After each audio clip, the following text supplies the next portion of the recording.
Hi students, మనం ఈరోజు ఇంకో చిన్న టాపిక్ చెప్పుకుందాం.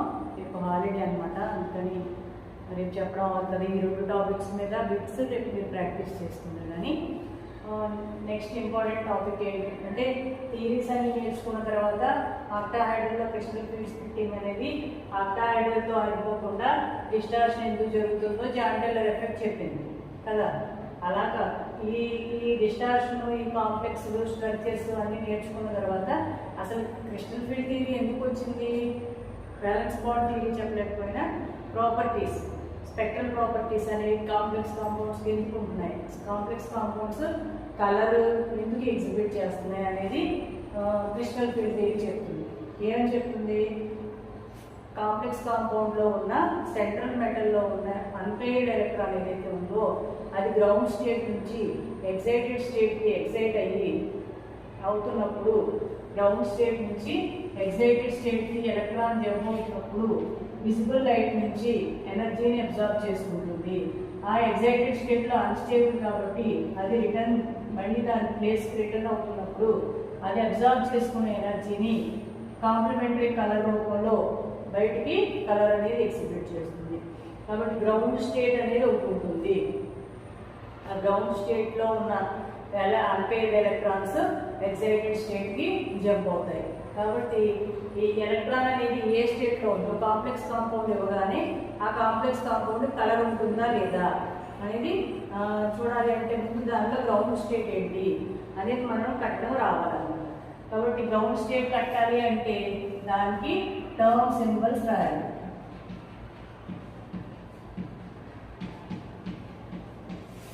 టర్మ్ సింబల్ ఏం చెప్తుంది? టర్మ్ సింబల్స్ ఎందుకు రాసుకోవాలి? కాంప్లెక్స్ కాంపౌండ్లో ఉన్న సెంట్రల్ మెటల్ యాటంలో ఉన్న అన్పెయిర్డ్ ఎలక్ట్రాన్ ఏ గ్రౌండ్ స్టేట్లో ఉందో ఐడెంటిఫై చేయడానికి టర్మ్ సింబల్ అనేది ఉపయోగపడుతుంది అనమాట. టర్మ్ సింబల్ అంటే ఏంటి అంటే ఇది ఒక ఫార్ములా. దీనిలో ఏముంటుంది? మధ్యలో ఎల్ ఉంటుంది, పైన 2s+1 ఉంటుంది, కింద l+s2 l-s j ఉంటుంది. ఇది టర్మ్ సింబల్ యొక్క రూపం అన్నమాట. టర్మ్ సింబల్ అనేది ఒక ఫార్ములా, ఒక కాంప్లెక్స్ కాంపౌండ్ ఉండే ఒక ఫార్ములా. ఈ ఫార్ములాకి టర్మ్ సింబల్ని బట్టి మనం దాని యొక్క గ్రౌండ్ స్టేట్ టర్మ్ ఏది అనేది కట్టచ్చు. ఇప్పుడు ఇది రాయాలి, టర్మ్ సింబల్ రాయాలి అంటే మనకు ఒక కాంప్లెక్స్ కాంపౌండ్ ఇచ్చారనుకోండి, ఎప్పుడు అదే రాసుకుంటాం కదా. CO H2O6 2+ ఇచ్చారనుకోండి. ఇప్పుడు దీనికి టర్మ్ సింబల్ రాయమన్నారనుకోండి, దీనికి ఏం చేస్తాం? ఎప్పుడు చేసినట్టే కోబాల్ట్ +2 CO2+ అంటే దీనికి S2D7 అంటే +2 కాబట్టి 2 పోతుంది, D7. మరి ఇప్పుడు ఎవరు రాయాలి? దీనికి ఏదైనా కాంప్లెక్స్ ఇస్తే దాని చివరికి D ఫామ్లో తెచ్చుకుంటాం. ఇక్కడ D7కి టర్మ్ సింబల్ రాయాలి. D7 అంటే దీన్ని టర్మ్ సింబల్ రాసే ముందు మీ కాన్ఫిగరేషన్ ఏంటో ఇక్కడ రాసుకుంటారు. ఫస్ట్ మీరు ఏం చేయాలి? మీ కాన్ఫిగరేషన్ ఏంటో రాసుకుంటారు. రాసుకున్న తర్వాత ఆ ఆర్బిటాల్ని విడదీసి రాసుకోండి. D ఆర్బిటాల్ కాబట్టి D7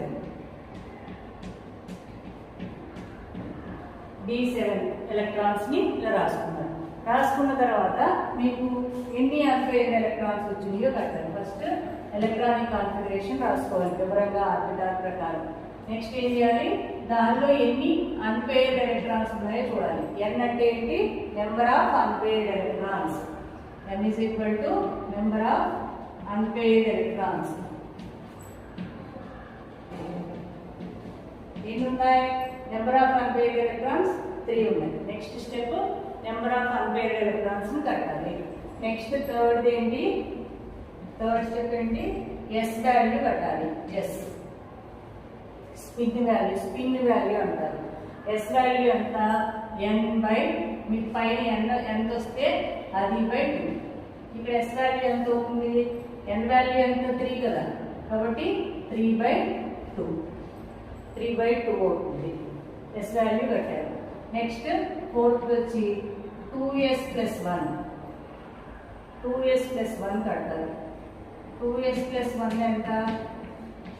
2 × S value 3/2 plus 1 that is equal to 4. అంటే ఈ 2s ప్లస్ 1 వాల్యూ ఎంత వచ్చింది? 4 వచ్చింది. నెక్స్ట్ ఏం చేయాలి? L వాల్యూ కట్టాలి. నెక్స్ట్ L వాల్యూ కట్టాలి. L వాల్యూ కట్టడానికి L1 plus L2 plus L3 plus and so on.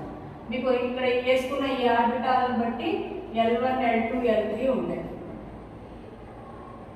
L1 L2 L3 L4 L5 values ఉంటాయి. వీటిని ఆ వాల్యూస్ ఏంటి? 0 minus plus 1 plus 2 minus 1 minus 2.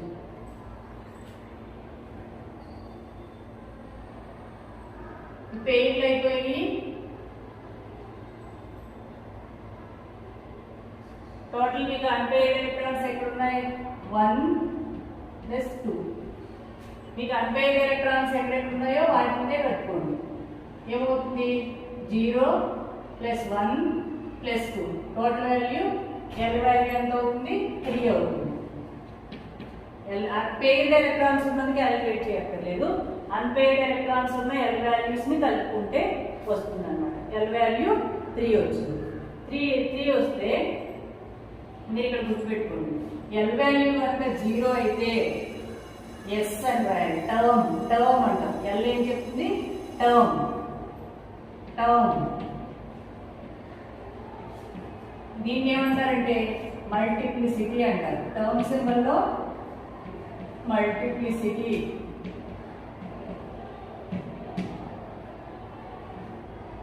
దీన్ని టర్మ్, దీన్ని కప్లింగ్ కాన్స్టెంట్.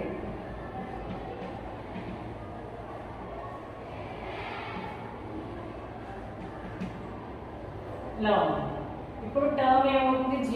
L వాల్యూ ఎంత వచ్చింది అనే దాన్ని బట్టి 0 వస్తే ఎస్, 1 వస్తే P, 2 వస్తే D, 3 వస్తే F, 4 వస్తే G. ఇలా ఉంది. ఇప్పుడు మీకు 3 వచ్చింది కదా, L వాల్యూ 3 వచ్చింది కాబట్టి టర్మ్ ఏమవుతుంది? F అవుతుంది. మీ term F. Next step L వాల్యూని బట్టి L ఈజ్ ఈక్వల్ టు 3 కాబట్టి టర్మ్ ఏమవుతుంది? F. ఇప్పుడు టర్మ్ సింబల్ రాదు. 2s ప్లస్ 1 ఎంత వచ్చింది? 4. కాబట్టి 4 పైన రాయాలి. నెక్స్ట్ టర్మ్ ఏమొచ్చింది? F.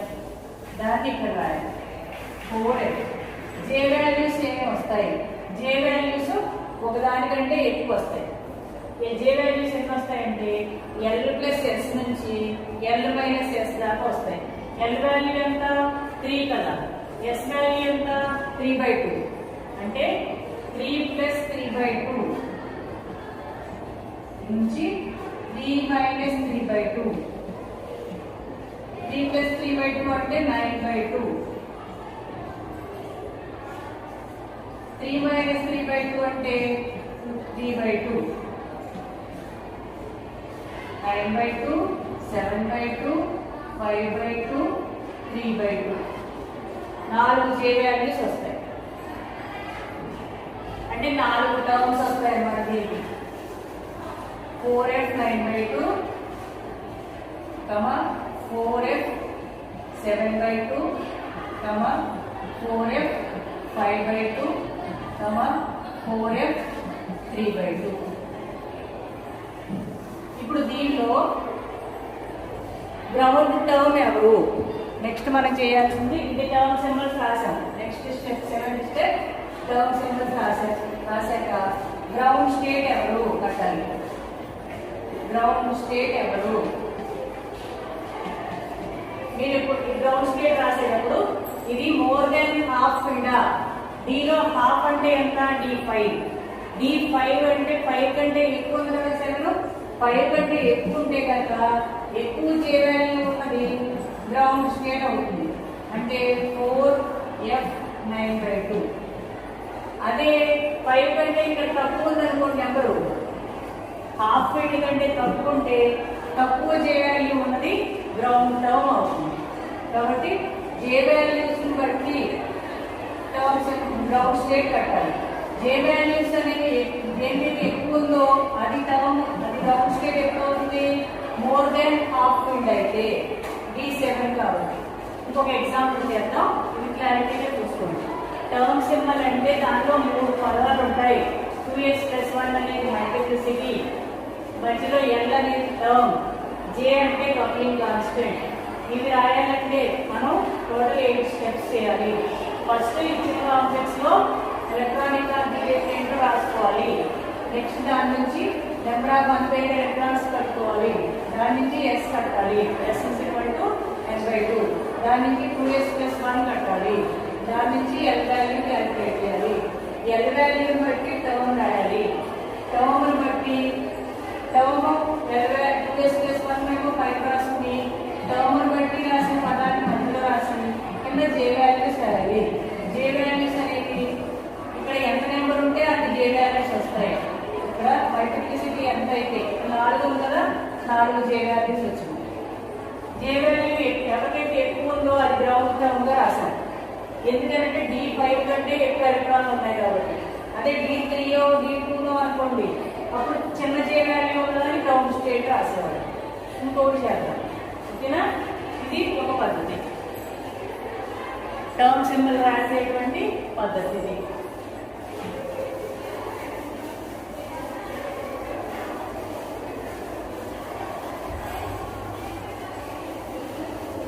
write the term symbol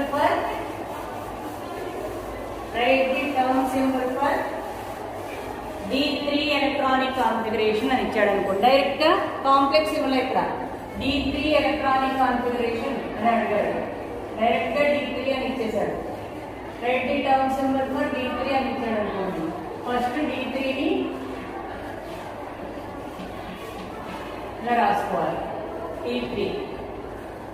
next number of unpaired electrons ఎన్ని? 3. నెక్స్ట్ ఇందాక లాగే వస్తుంది సేమ్, ఎందుకంటే n3 కదా. S ఎంత? 3/2. Next multiplicity 2s+1 4. Next term ఏమవుతుంది? 0 1 2 3. L = 3 అంటే టర్మ్ ఏంటి? F.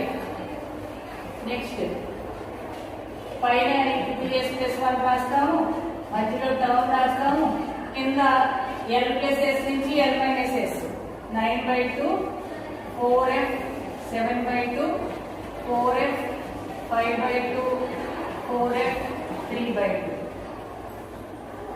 ఇప్పుడు చూడండి, ఇందాక గ్రౌండ్ స్టేట్ ఏం రాసాము? ఇందాక గ్రౌండ్ స్టేట్ ఇది రాసాం కదా. ఇప్పుడు గ్రౌండ్ స్టేట్ ఏం రాస్తాం? ఎందుకని? 5 కంటే తక్కువ నెంబర్ ఉంది కదా, అందుకని ఇది రాస్తాం. గ్రౌండ్ స్టేట్ ఏమవుతుంది? 4f.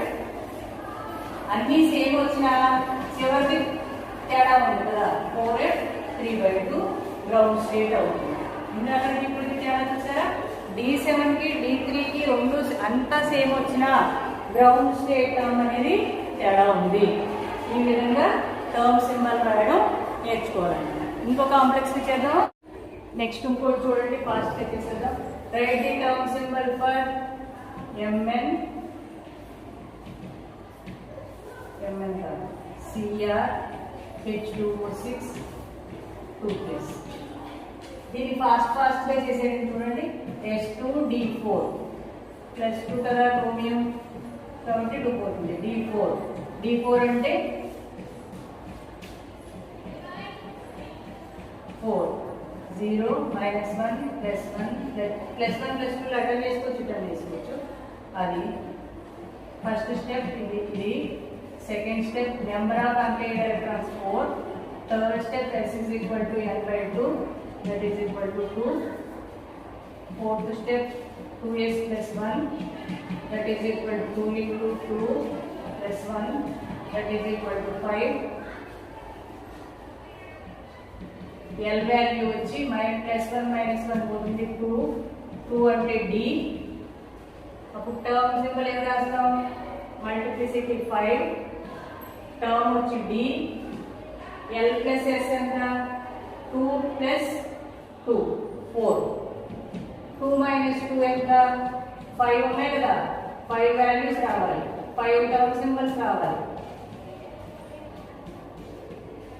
2 మైనస్ 2 0 అంటే 4 3 2 1 0 5 టర్మ్ సింబల్స్ వస్తాయి దీంట్లో గ్రౌండ్ స్టేట్ టర్మ్ ఏం చెప్పండి లెస్ దాన్ హాఫ్ ఫీల్డ్ ఉందా మోర్ దాన్ హాఫ్ ఫీల్డ్ ఉందా 5 కంటే తక్కువ ఉంది కదా కాబట్టి చెందండి గ్రౌండ్ స్టేట్ టర్మ్ ఏమవుతుంది 5 0 ఈ విధంగా టర్మ్ సింబల్స్ రాయడం ప్రాక్టీస్ చేయండి ఓకే